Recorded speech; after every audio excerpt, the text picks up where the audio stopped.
Assalamualaikum warahmatullahi wabarakatuh.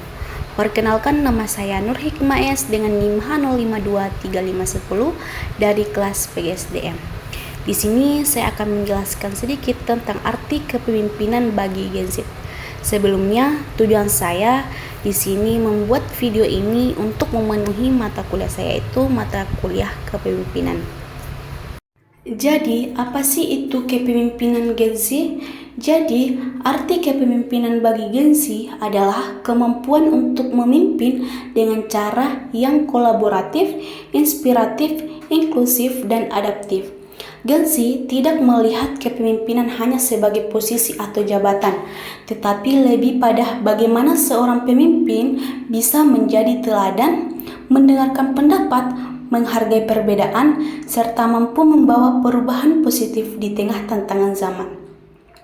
Bagi Gen Z, pemimpin yang ideal adalah sosok yang terbuka, peduli pada isu sosial dan lingkungan, berani berinovasi, serta mampu membangun hubungan yang setara dengan orang-orang yang dipimpinnya. Selanjutnya kita masuk di arti kepemimpinan bagi Gen Z. Jadi yang pertama itu, kepemimpinan adalah kolaborasi, bukan sekedar instruksi.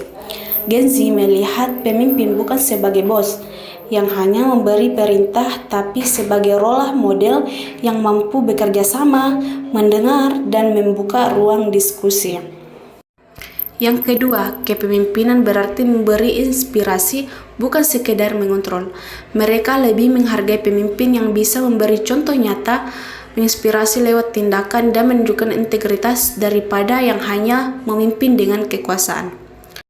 Yang ketiga, kepemimpinan adalah keberanian untuk berbeda. Gen Z tumbuh di era digital dengan banyak isu sosial dan lingkungan. Bagi mereka, pemimpin adalah orang yang berani bersuara untuk perubahan, berpikir kritis, dan peduli terhadap keberlanjutan. Yang keempat, kepemimpinan berarti inklusif dan adil. Mereka sangat menghargai keberagaman, yaitu gender, budaya, dan latar belakang.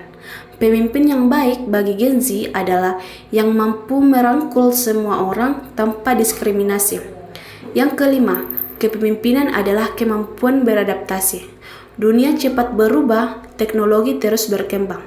Gen Z melihat pemimpin sebagai sosok yang fleksibel, terbuka terhadap ide baru, dan tidak kaku dengan cara yang lama. Selanjutnya kita masuk di karakteristik Gen Z dalam kepemimpinan. Gen Z, generasi yang lahir sekitar tahun 1997 sampai 2012.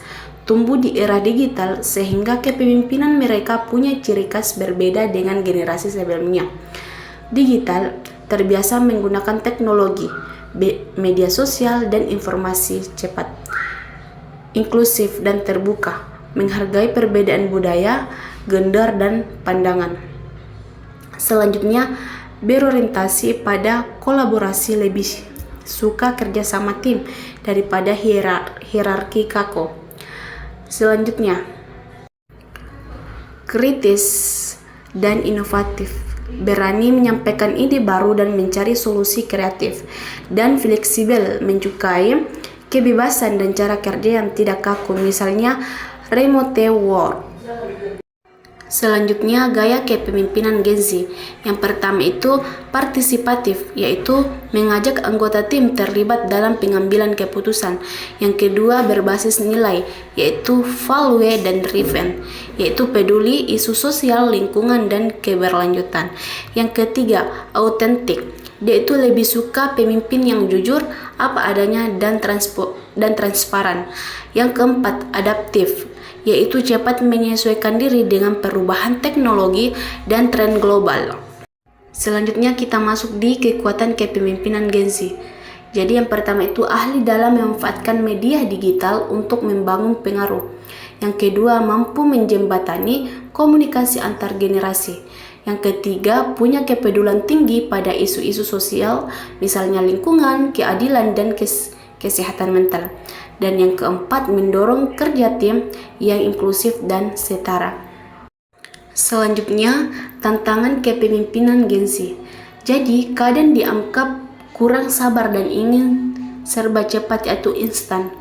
Dan pengalaman kepemimpinan masih terbatas karena usia relatif muda dan sulit bertahan dalam sistem kepemimpinan tradisional yang hierarkis. Selanjutnya, makna kepemimpinan bagi Gen Z. Bagi Gen Z, kepemimpinan bukan sekedar jabatan atau posisi, tetapi kemampuan untuk memberi pengaruh positif, menginspirasi, serta membawa perubahan nyata di lingkungan mereka, baik kecil maupun besar.